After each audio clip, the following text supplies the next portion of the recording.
વડોદરા ગ્રામ્ય એલસીબીની મોટી કાર્યવાહી ભારતમાલા હાઈવે પરથી ₹12.82 લાખનો મુદ્દામાલ જપ્ત કરાયો। વડોદરા ગ્રામ્ય લોકલ ક્રાઇમ બ્રાન્ચે ભારતમાલા હાઈવે પરથી ગેરકાયદેસર વિદેશી દારૂની હેરાફેરીનો પર્દાફાશ કરવામાં મોટી સફળતા મેળવી છે।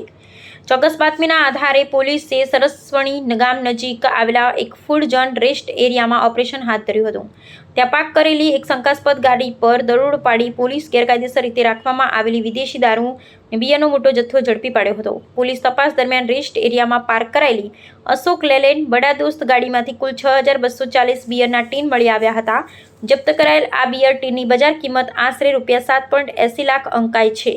પોલીસે આ ગેરકાયદેસર દારૂના જથ્થા સાથે વાહન સહિત કુલ ₹12.82 લાખનો મુદ્દામાલ ઘટના સ્થળેથી જપ્ત કરીને આગળની કાર્યવાહી હાથ ધરી છે।